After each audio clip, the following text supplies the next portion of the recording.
Well, everybody, welcome back to part two. And once again, we are here with Bobby Lopez. And during part one, we kind of discussed how he got started in racing and him actually racing.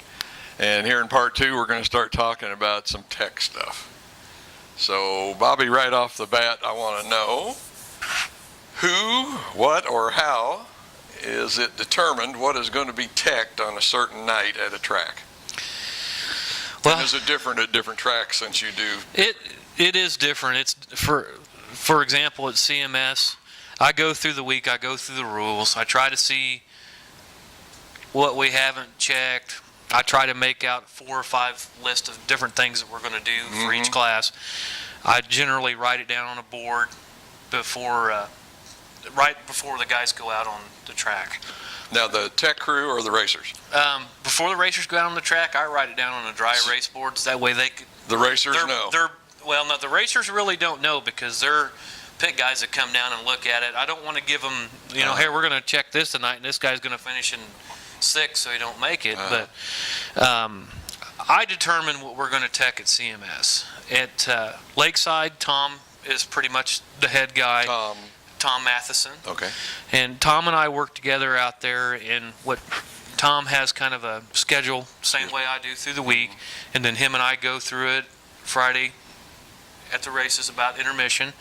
Then if there's something that he don't want to do or something I don't want to do, we kind of split it up and do it. So, it's kind of the same way. No, there's not really one person telling you what to do. I know Earl has always told me, tech what you want to, just do it fair, and that's what I've always done. Part of that procedure, does that have to do with having the right equipment there to do that particular job that night? Well, yeah. I mean, that's why everybody knows when I come in with my little enclose I built, and I keep everything with me so I can do if I decide to change my mind at any time, it's always there with me. I'm not lugging it in and out of the truck, so I can keep it there with me and do whatever I need to do. Okay. Do you also, at either track, have the ability to what I would kind of call freelance? And this is what I mean by freelancing. If there is a particular car on the track on a given night, say in an A feature, and he just blows everybody away, and Bobby's standing wherever he stands, and he's thinking, boy, that looks awful easy, or, I'm just wondering if something is going on. Can you make the decision and say, well, hey, tonight I'm kind of change this and say, so-and-so there looks like, Yeah, for CMS, for an example, I stand up on the hill in the hot lane. And I'm generally watching the races and helping with the track crew. So I get to see hot laps, heat races, and even sometimes I get to see some of the features. So if I see cars that I think either sound funny or I have the okay to, no one's telling me what to do. If I think that guy's got something I think he's got, I can pull him off, and that's what I can check him for. So you can do that? Yes, I can. Okay. Is traction control a dead thing? I know 2-3 years ago it was really, everybody was, I don't want to say accusing everybody else of having it. I have to adjust my hat on that one. Is it really a dead thing? And 2, can you detect it? And 3, have you ever found any? Well, I'm going to start backwards. 3, no, I have never detected. Found any? Or I've never found any. I think one time somebody was trying to mess with me, but I have never found any. As far as it, going back to the first question, as far as it being a dead deal, I honestly don't think so.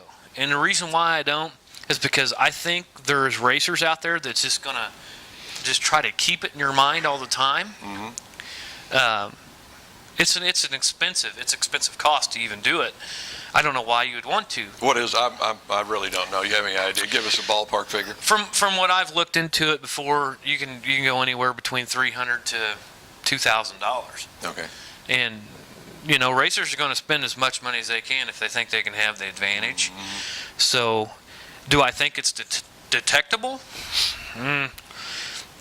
MSD's got some equipment out there to check their stuff. I've purchased that this year, but it is one of those deals that would probably be one of the hardest things as a tech guy to detect. Now, if I understand it correct, too, traction control can happen one of two ways, either ignition or the rear end. Yeah. And that's pretty much it. Pretty much. I mean, I'm even hearing stories now about guys having stuff that their pit crew guys have remotes that they can actually do it remoteless. I mean, I get so they can turn it on and off. Yeah, I've heard so many stories. I mean, I'm on so many different forums for racetracks all over Missouri, Kansas, Iowa, and it's kind of crazy that racers will talk about some of the dumbest stuff on the internet because I don't know if they don't think people don't look at it, but they'll talk about some of the weird stuff, and then you actually pick up on that, and then you learn from it. So I was going to say, just from talking to you in the last 2 days or however long it's been, it's become aware to me that part of your job too is research. It's like you say, getting out there and finding the facts, because the racers, they have it available to them, so the tech guys have to do the same thing. You know, when I first started this stuff, I was on the radio show with Earl and Susan once, and I made the comment that if you can't find it, you can find it on the internet. And then all of a sudden the forum boards started going crazy, like, oh, he's teching off the internet. Well, I'm gonna tell you what, everything in this world can be found on the internet. Everybody that gets on there knows you can find anything on the internet. I mean, I could punch in traction control on the internet, and there would come up 7,000 sites just for traction control. Yeah. So the internet's kind of a good thing for a tech guy, because when you go to, as far as research goes, that's the best research to have. Yeah. I'm trying to remember, and I'm just getting this out of the top of my head, and I hope the facts are right. But I'm thinking JD was telling me they were talking to somebody actually about trying to purchase one time to actually find out what it was. I don't know that. I mean, it wouldn't be hard for me to find out. But, this is being my first, going on my second year at Lakeside this year. I have not heard about it, but I know one thing about JD. He's kind of the same way. He'll try to find... He'll look into it more, even if they got to purchase it to find it. The same way with fuel stuff. They've done the same thing with that and everything else. So I wouldn't doubt it. Yeah, okay. We're going to move on. So much for traction control. This past year, I think one of the biggest things that I heard about or saw, and I ran into this, I'm trying to remember. In fact, I think it might have been Monette. I was down there for a USMTS race, and I believe it was... Jeremy Payne.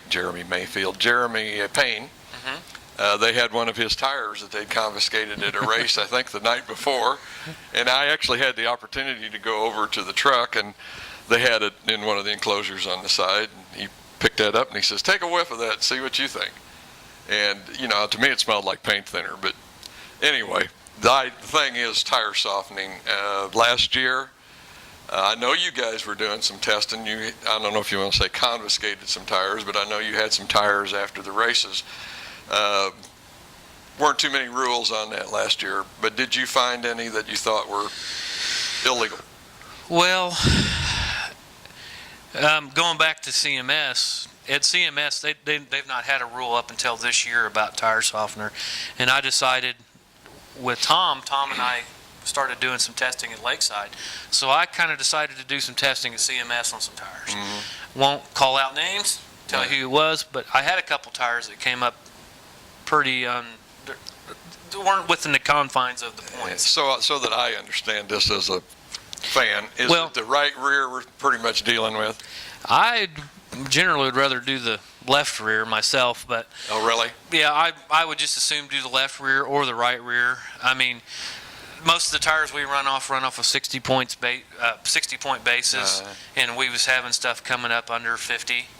And Tom and I spent a lot of time with Huey and his tires doing a lot of testing. We did a lot of phone calling with tire companies, told us how to test them and kind of where to base everything off of. And I know Lakeside's always had a kind of a rule against that, but that's what I thought Lakeside did. Yeah, and we did probably on 3 to 4 occasions last year do some tire pull-offs. I know it makes the drivers mad as crap when they got to take a tire off, but Bobby, I hate to interrupt you, but we've only got a few seconds left, folks. We're going to have to wrap up part 2, but by golly, we're going to be back for part 3. We'll see you in a little bit.